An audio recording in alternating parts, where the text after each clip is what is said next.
sosialisasi pemikiran yang terpampang di sebelah barat, pemikiran di sebelah barat dan budaya positif yang nanti akan disampaikan oleh calon guru pemikiran kita, yaitu Bapak Maulana Wiatmoko dan Ibu Wiji Supriyati. Karena waktu sudah seusian, maka perlu kami sampaikan beberapa acara yang akan disampaikan pada siang hari ini. Yang pertama, sambutan dan pengarahan dari kepala sekolah, dan kedua, sosialisasi pemikiran belajar Belantara dan budaya positif yang akan disampaikan oleh beliau berdua atau salah satu nanti. Dan waktu sebelumnya kami aturkan kepada Bapak Kepala Sekolah untuk mengawali pada acara kali ini, yaitu sambutan dan pengarahan serta membuka kegiatan di siang kali ini. Bismillahirrahmanirrahim. Assalamualaikum warahmatullahi wabarakatuh. Alhamdulillahirabbil alamin. Puji syukur kepada Allah Subhanahu wa taala pada kesempatan hari ini kita masih berkumpul di ruangan kelas ini dalam kondisi walafiat, masih dalam kondisi pandemi COVID-19. Anugerah terindah dari Allah Subhanahu wa taala, kita masih diberikan kesehatan, kita masih bisa berkumpul dari program guru penggerak yang ada di SMP 1 Jogja, yang pertama nanti dari Ibu Wiji Supriyati MPD, dan yang kedua nanti dari Bapak Wawan Wiatmoko SPUGI. Bapak Ibu yang kami hormati, pemikiran-pemikiran dari Bapak pendidikan kita, Bapak Siajar Belantara, dan juga budaya-budaya positif apa yang beliau bawa untuk kemajuan pendidikan ini. Kenapa kita kembali ke pemikiran-pemikiran budaya-budaya positif yang selama ini sedikit banyak sudah tergerus dengan kemajuan zaman. Untuk itu, nanti pada program guru bergerak. Yang kedua dari SMP 1 Jatiroto itu adalah program keempat. Ini nanti kita harapkan bisa memberikan pencerahan untuk kita semuanya apa toh yang di bawah dari program guru bergerak ini untuk SMP kita. Yang jelas bahwa Bapak Wiji ini adalah angkatan keempat, informasi nanti angkatan kelima dan keenam nanti untuk evaluasi angkatan ketujuh dibuka kembali. Wonogiri itu nanti akan tahun-tahun depan nanti juga ada piloting untuk sekolah. Jadi modelnya seperti itu untuk jenjang karir dari guru. Jadi monggo nanti yang lainnya kita mengharapkan dari guru-guru SMP 1 Jatiroto ini juga mengikuti program guru bergerak. Jangan berada di zona pertemuan pada siang hari ini sekaligus dengan membaca basmalah. Mari kita buka bersama-sama untuk sosialisasi program guru bergerak pada siang hari ini. Bismillahirrahmanirrahim. Resmi nanti kita mengikuti paparan dari beliau tentang guru bergerak. Yang masih menjadi pemikiran kita nanti selama. Assalamualaikum warahmatullahi wabarakatuh. Yang terhormat Bapak Joko Dwi Suranto, SPDN Desa Murtala SMP Negeri 1 Jatiroto. Yang kami hormati Bapak Ibu Guru SMP Negeri 1 Jatiroto yang berbahagia, semua rekan-rekan saya yang hebat.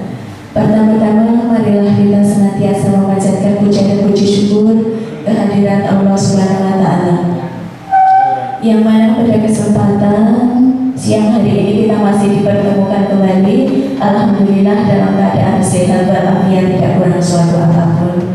Yang kedua, salawat serta salam semoga senantiasa tercurah pada junjungan kita Nabi besar Muhammad SAW.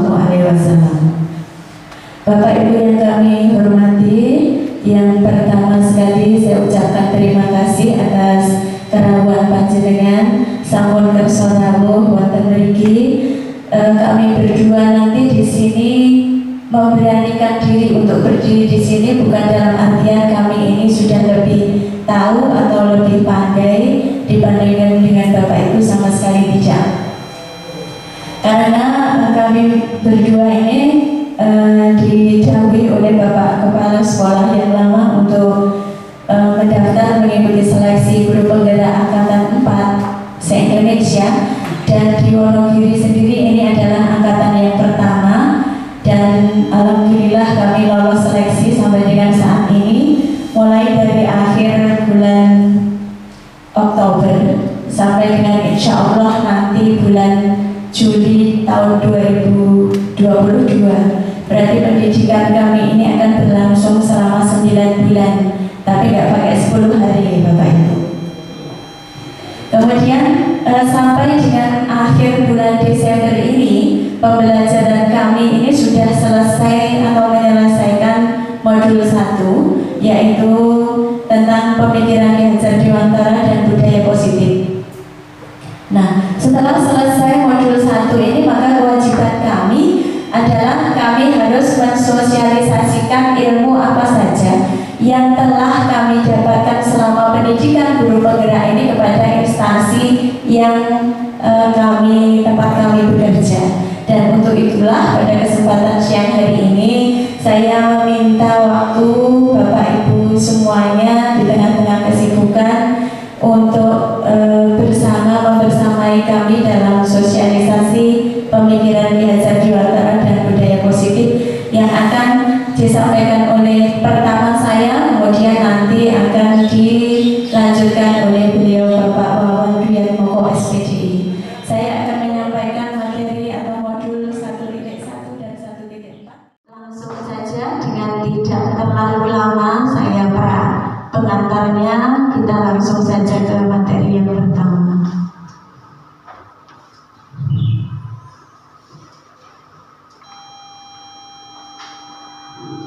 Bapak Ibu, sebelum saya mulai acara, mari kita saksikan dulu sebuah cuplikan video yang merupakan pendidikan pada zaman kolonial Belanda atau zaman penjajahan. Mari kita simak terlebih dahulu.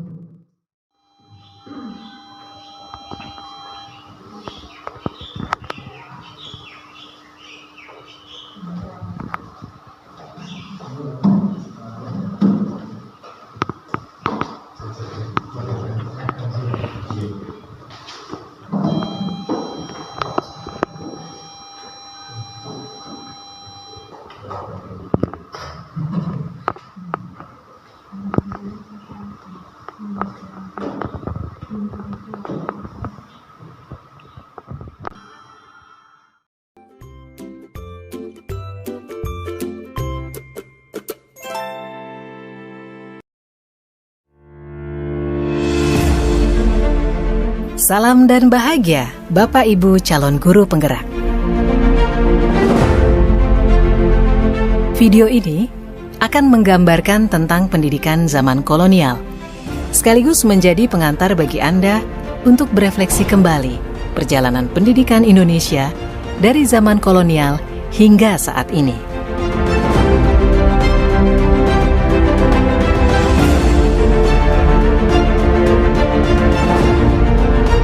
Tahukah Anda, pada tahun 1854,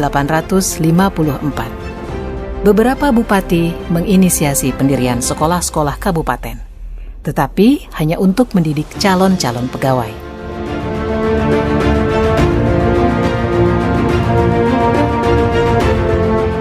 Kemudian tahun yang sama, lahirlah sekolah-sekolah Bumi Putra yang hanya mempunyai 3 kelas. Rakyat hanya diberikan pengajaran membaca, menulis, dan berhitung seperlunya, dan hanya mendidik orang-orang pembantu dalam mendukung usaha dagang mereka.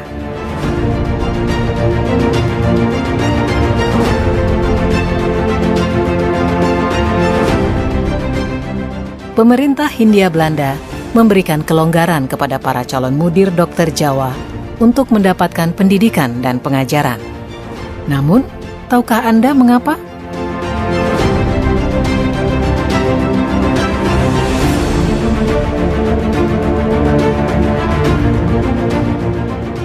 Pada tahun 1920, lahirlah cita-cita baru yang mengimpikan perubahan radikal dalam pendidikan dan pengajaran.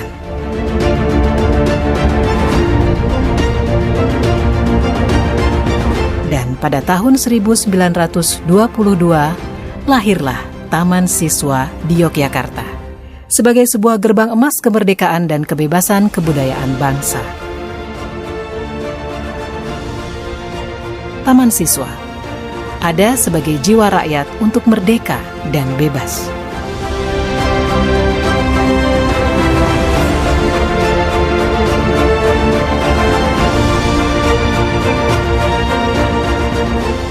Lalu, apakah kita sudah merdeka?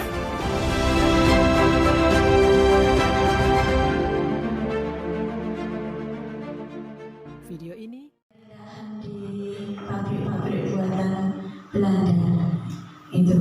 Kemudian lahirlah Taman Siswa, ya, yang mana pengusungnya salah satunya adalah Ki Hajar Dewantara, yang mana Ki Hajar Dewantara ini pada saat sekarang ini, terutama pada pemerintahan yang menteri yang baru ini, mulai untuk digalakkan lagi, dikembangkan lagi pemikiran-pemikiran Ki Hajar Dewantara dan juga Taman Siswa ini kemudian menjadi ikonik kembali dan dikembangkan di sekolah-sekolah, dan insya Allah ini akan mendasari kurikulum yang akan datang di sekolah yang baru, yaitu Merdeka Belajar. Lalu, apa sebenarnya filsafat pendidikan menurut Ki Hajar Dewantara, Bapak Ibu? Yaitu pendidikan merupakan tuntunan. Maksudnya menuntun segala kekuatan, kodrat yang ada pada anak-anak agar mereka sebagai manusia dan sebagai anggota masyarakat dapat mencapai keselamatan dan kebahagiaan yang setinggi-tingginya. Keselamatan dan kebahagiaan yang setinggi-tingginya. Jadi Ki Hajar Dewantara ini meyakini bahwasanya setiap anak itu bukan sebuah kertas yang kosong, ini bisa terkembang sepenuhnya secara optimal. Itu tugas kita. Kemudian dasar kerja pendidik menurut Ki Hajar Dewantara yang sudah sangat kita kenal, yaitu adalah itu harus kita memberi semangat, sedangkan di belakang adalah kita mendorong, memotivasi para siswa tersebut agar mereka bisa mencapai bakat atau minatnya masing-masing secara optimal. Kemudian Ki Hajar Dewantara juga memiliki sistem pendidikan yang dinamakan Trimong atau sistem Among. Yang pertama adalah menjadi guru. Pendidik itu harusnya menjadi seorang yang bisa ngomong. Namanya saja ngomong ya Bapak Ibu. Kalau kita ngomong kan mesti kita sesuai dengan karakter orang yang kita ngomong tersebut. Kalau kita ngomong di rumah kan pastinya juga demikian ya. Yaitu merawat dan dengan penuh kasih sayang sambil menanamkan kebiasaan yang baik. Kemudian juga Among memberi contoh tentang baik dan buruk. Nah ini yang susah, tanpa harus memaksa. Dan inilah kuncinya, Merdeka Belajar itu tidak ada pemaksaan. Tidak boleh memaksa, tidak boleh memarahi, tidak boleh membentak, tidak boleh memberi hukuman dan kekerasan pada anak. Karena intinya kita adalah ngomong anak gitu, sesuai bakatnya masing-masing. Mungkin anak yang sukanya berlarian pada saat pembelajaran itu mereka mungkin bakatnya adalah pada olahraga. Karena tidak semua anak itu harus berbakat pada mata pelajaran tertentu. Kemudian juga Among mengamati, merawat, menjaga agar anak mampu mengembangkan diri, kemudian bertanggung jawab dan disiplin berdasarkan nilai-nilai yang dimiliki sesuai kodratnya. Berikutnya, aktivitas pendidikan ini ada 3, yaitu berada di keluarga. Jadi pendidikan itu menurut Ki Hajar Dewantara tidak hanya berada di sekolah saja Bapak Ibu. Salah kalau yang namanya pendidikan itu gurunya enak sekolah saja. Yang pertama itu adalah dan utama berada sudah saya lakukan karena ini tugas kami, terutama di kelas yang sudah kami ampu. Dan saya sendiri terutama menggunakan menerapkan budaya positif di kelas saya. Itu yang pertama menggunakan salam sapa menggunakan bahasa Inggris. Jadi pembiasaan tergantung Bapak Ibu semuanya. Kalau aksi nyata itu yang penting materinya sama seperti itu. Hanya nanti di sekolah di kelas masing-masing itu menjadi berbeda. Okay. Yang pertama salam sapa saya biasakan menggunakan bahasa Inggris. Yang kedua, berdoa bersama. Ini adalah termasuk juga penanaman karakter moral dan ketakwaan terhadap Tuhan Yang Maha Esa. Jadi dalam pendidikan menurut Ki Hajar Dewantara itu tidak hanya olahraga saja, pintar dalam hal karakter dan juga pintar dalam hal mengembangkan minat dan bakatnya tersebut. Berdoa bersama sebelum dan sesudah pembelajaran, saya yakin Bapak Ibu semuanya sudah melaksanakan. Kemudian memotivasi siswa dalam melatih pengucapan, karena saya ini kebetulan adalah mengajar bahasa Inggris, menggunakan bahasa Inggris dengan lagu-lagu. Karena kalau anak diajak ngomong secara Spanyol, kita ngomong bahasa Inggris pasti susah. Tapi kalau diajak nyanyi pasti senang. Nah, inti dari pembelajaran Ki Hajar Dewantara itu tidak boleh memaksa, tidak boleh memaksakan dengan kekerasan, bentakan, kemudian juga pemaksaan fisik dan yang lainnya. Jadi harus menggunakan cara yang menyenangkan, cara yang menyenangkan. Itu nanti ada neko-neko bagaimana dalam bahasa kita, saya dan Pak Awan ini namanya restitusi. Nanti penjelasannya ada lebih lanjut. Restitusi artinya menyelesaikan masalah tanpa masalah. Jadi seperti kejadian. Jadi menyelesaikan masalah dan posisi guru bukan sebagai penghukum, bukan sebagai orang yang membuat merasa bersalah, tetapi sebagai manajer.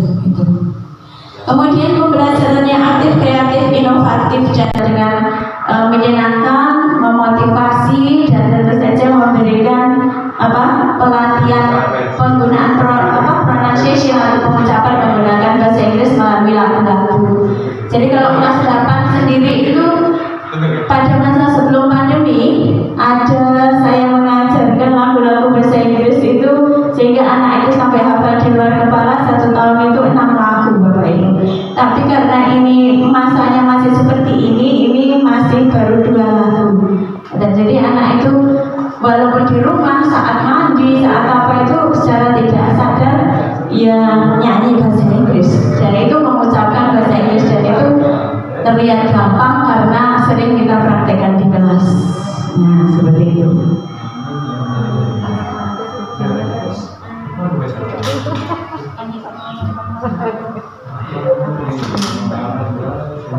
Menggunakan ya saya cepatkan sedikit.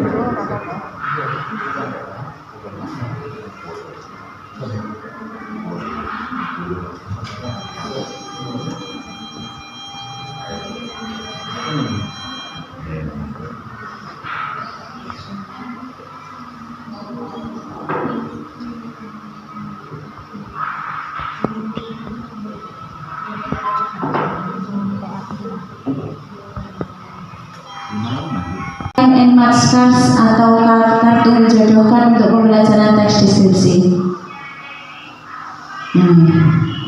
Kemudian mendapatkan reward dan lain sebagainya. Jadi pembelajaran itu kesannya memang agak ramai ya Bapak Ibu, tapi ini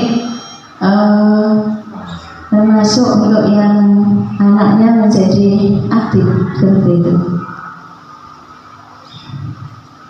Ini yang di kelas 8.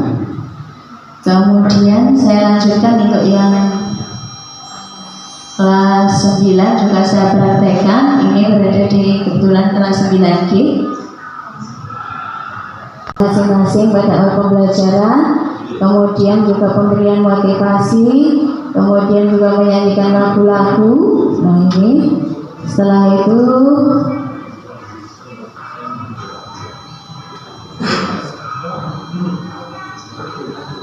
jadi anak berlatih tanpa sadar menggunakan bahasa Inggris.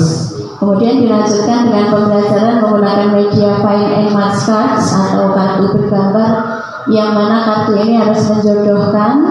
Lebih banyak menjodohkan maka nilainya akan semakin tinggi dan mendapatkan reward berupa bintang. Itu contohnya seperti itu. Kemudian pembelajaran itu harus berpihak pada anak Bapak Ibu. Jadi kesepakatan kelas itu harus dibuat pada awal tahun pelajaran. Jadi misalnya kelas kita itu mau dibuat seperti apa? Oh, kelas 9G itu misalnya harus tertib 9G itu, dan itu dari anak sendiri, bukan kita yang membuat. Jadi peraturan itu jika dibuat bersama Bapak Ibu, maka anak ini akan lebih mudah untuk dikendalikan. Ya, mereka sendiri yang menginginkan kelas 9G tertib, kelas 9G aman, kelas 9G saling menyayangi, kelas 9G saling menghormati, kelas 9G ini menghormati guru dan sesama teman, kelas 9G dan lain sebagainya, bersih dan rapi.